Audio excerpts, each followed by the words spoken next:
इस एपिसोड की स्टार्टिंग में हमें दिखाया जाता है कि नेक्स्ट ट्रायल स्टार्ट हो चुका था और कार इस ट्रायल को क्लियर करने के लिए जाने वाली होती है, पर जो हान और सीमा सियान होते हैं वो उसे रोक देते हैं और कहते हैं कि आपको यहाँ पर रहकर आराम करना चाहिए क्योंकि हम दोनों मिलकर फोर्थ होली गार्ड को हरा सकते हैं। कार इसकी वजह से परेशान हो जाती है और कहती है कि क्या तुम्हें पता है फोर्थ होली गार्ड काफी पावरफुल है, तुम उसके सामने नहीं टिक पाओगे। वो दोनों कहते हैं कि आपको परेशान होने की जरूरत नहीं है, आपको हम पर यकीन रखना चाहिए। कार भी उनके बात को मान जाती है, जिसके बाद वो दोनों इस ट्रायल को देने के लिए चले जाते हैं, जहाँ पर हमें दिखाया जाता है कि ये जो बैटल फील्ड होती है वो एक अर्थ टाइप की होती है। तभी उनके सामने फोर्थ होली गार्ड आ चुका था, जिसके हाथ में 2 हैमर होती है, जो कि कहता है कि तुमको क्या लगता है तुम दोनों बंदे जिनका लेवल इतना ज़्यादा कम है वो मुझे हरा सकते हैं?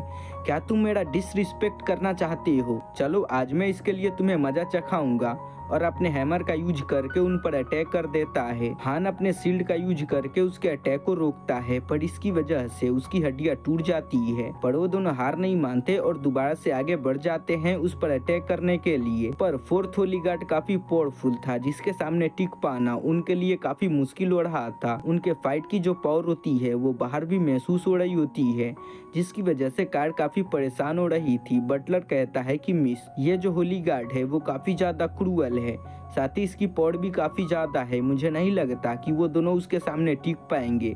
इधर हमें इन दोनों को दिखाया जाता है जो कि फोर्थ होली गार्ड से फाइट कर रहे थे।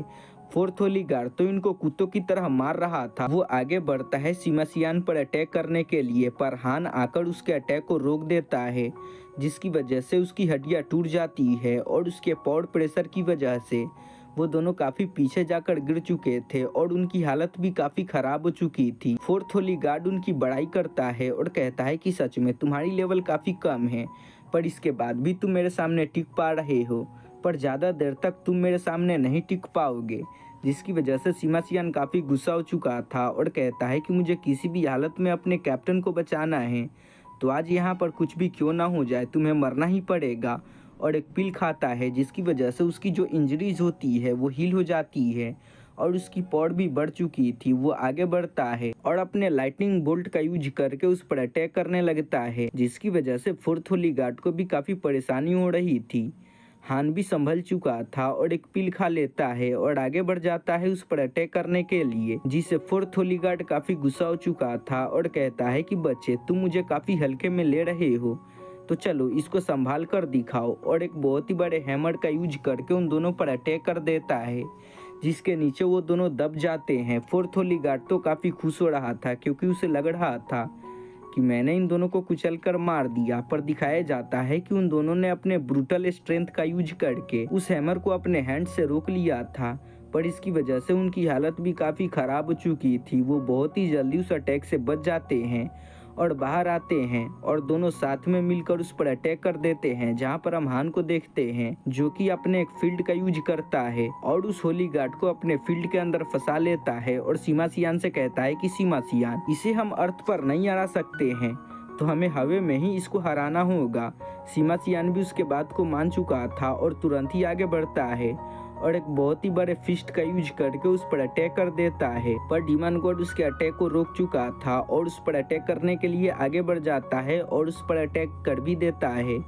पर यहाँ पर अजीब बात थी कि जो सीमा सियान था वो हंस रहा था, जिसे फोर्थ होली गार्ड काफी हैरान हो चुका था।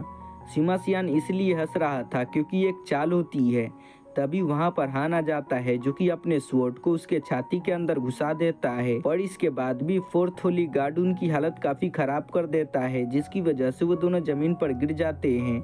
हमें तो ऐसा लगता है कि वो दोनों हार चुके हैं, पर ऐसी बात नहीं होती है क्योंकि फोर्थ होली गार्ड हार चुका था, क्योंकि जो हान था उसने अपने स्वॉर्ड को उसके सीने के अंदर घुसा दिया था, जिसकी वजह से वो नॉकडाउन हो चुका था। कार भी वहां पर आ जाती है जो कि उनको पिल खिला देती है। वो दोनों कहते हैं कि वॉइस कैप्टन प्लीज आप मुझे माफ कर देना, आगे के जो लेवल है उसको क्लियर करने में हम आपकी मदद नहीं कर पाएंगे। कार कहती है कि तुम दोनों परेशान मत हो, यहाँ पर आराम करो, आगे का काम मैं देख लूंगी। तभी आगे का जो लेवल होता है वो भी एक्टिवेट हो जाता है और वहाँ पर बटलर आ जाता है जो कि आगे के लेवल के बारे में उन्हें बताने लगता है और कहता है कि आगे का जो लेवल है उसके अंदर तीसरी होली मास्टर है जो कि काफी ज्यादा पावरफुल है। कार कहती है कि ठीक है, मैं इसके साथ में फाइट करने के लिए जाऊंगी। पर जो वैंग्यून होती है और उसके साथ में जो बंदा होता है जिसका नाम फैंग है, वो कहता है कि वॉइस कैप्टन आप परेशान मत हो, मैं इस लेवल को क्लियर कर दूंगी, क्योंकि इसके बाद वाला जो लेवल है वो हमसे क्लियर नहीं होगा, तो आप आराम करो।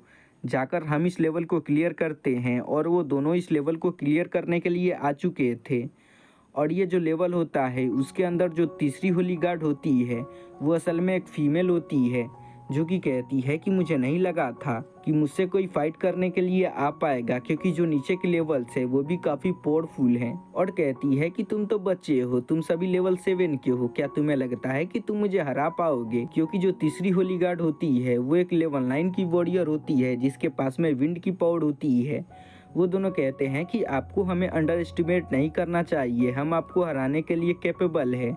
वो कहती है कि चलो देखते हैं, और अपने तीर का यूज करके उन पर अटैक कर देती है। फैंग आगे बढ़ता है और उसको बचाने की कोशिश करता है, जिसके दौरान उसका जो शील्ड होता है वो भी डिस्ट्रॉय हो चुका था। उसका पावर बाहर भी महसूस हो रहा था। बटलर बताता है कि प्रिंसेस, ये जो तीसरी होली गार्ड है वो एक लड़की है जिसके पास में विंड की पावर है, और इसके पास में जो विंड की पावर है वो नेक्स्ट लेवल की है, और इसके सामने टिक पाना नेक्स्ट टू इम्पॉसिबल है। इधर हम दोनों को भी देखते हैं जो कि उसके साथ में फाइट करने की अपनी पूरी कोशिश कर रहे थे, पर उसके सामने टिक पाना नेक्स्ट टू इम्पॉसिबल था। वो कितना भी कोशिश कर लेते पर वो किसी न किसी तरीके से इनको काफ़ी बुरी तरीके से जख्मी कर रही थी, क्योंकि इनका लेवल काफ़ी कम था और इनका टिक पाना नेक्स्ट टू इम्पॉसिबल था इसके सामने।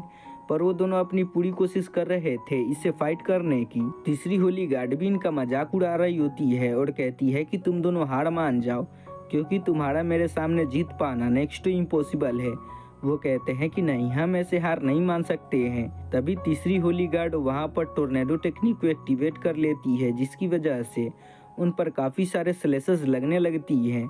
पर वो दोनों अपने शील्ड का यूज करके उसके अटैक को रोक रहे थे, पर कितने ज़्यादा देर तक वो इस अटैक को रोक पाते?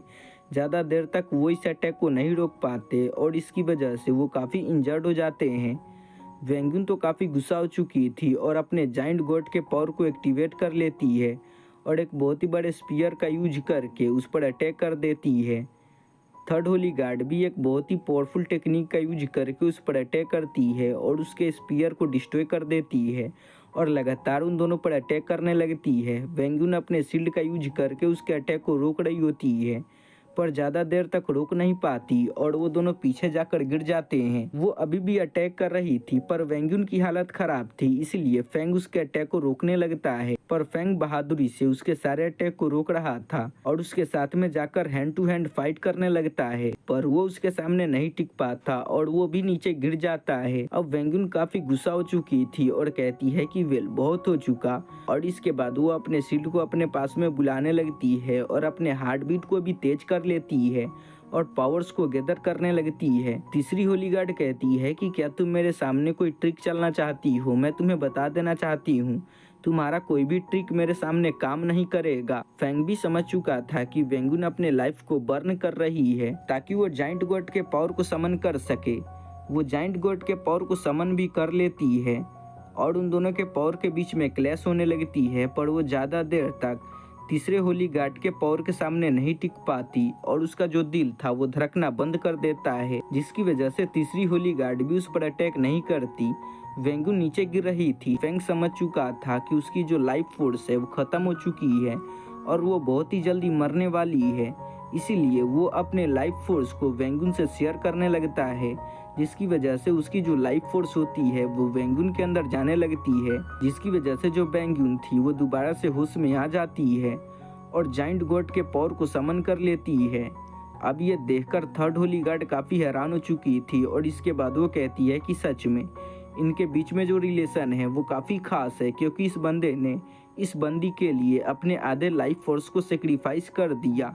अब इसकी वजह से जो वेंगुन होती है वो भी काफ़ी गुस्से में आ चुकी थी और अपने जाइंट गॉड के पावर को एक्टिवेट कर लेती है। तभी उसे हाउचेन की बात याद आती है जिसने उससे कहा था कि तुम सभी कभी भी गिव अप मत करना। वो इसी बात को याद करती है और अपने फिस्ट का यूज करके उस पर अटैक कर देती है। थर्ड होली गार्ड भी अपने तीर से उस पर अटैक करती है जो कि एक फिनिश के अंदर बदलकर उस पर अटैक करता है, पर जाइंट गोट के पावर के सामने वो नहीं टिक पाती और उस पंच की वजह से वो जाकर एक जमीन में टकरा जाती है, जिसकी वजह से वो हार चुकी थी। पर इतने ज़्यादा पावर के यूज करने की वजह से उन दोनों की भी हालत काफ़ी ख़राब हो चुकी थी। थोड़ी ही देर में कारो वहाँ पर आ जाती है जो कि अपने पास से पिल को निकालती है और उन्हें खिला देती है। थोड़ी ही देर में नेक्स्ट राउंड स्टार्ट हो चुका था। वेंगुन कहती है कि वाइस कैप्टन प्लीज़ आप मुझे माफ़ कर देना क्योंकि हम इस हालत में नहीं हैं कि आगे के फाइट में हम आपकी मदद कर सके।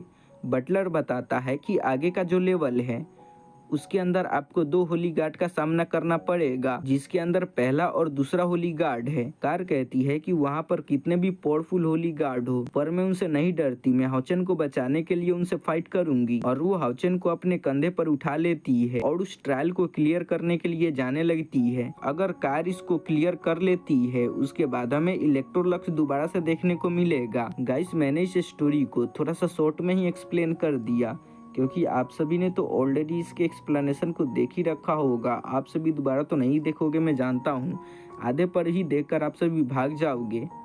पर हाँ, अगर आप सभी ने लास्ट तक वीडियो को देखा होगा तो आप सभी कमेंट करके बता दो कि हाँ मैंने लास्ट तक इस वीडियो को देखा है, ताकि मुझे भी मोटिवेशन मिल सके। क्योंकि ये एक ऐसा फील्ड है जिसके अंदर आप सभी टाइम पर वीडियो अपलोड नहीं करते, तो आपके सब्सक्राइबर भी आपके वीडियो को नहीं देखते क्योंकि वो किसी और चैनल पर जाकर वीडियोस देख लेते हैं।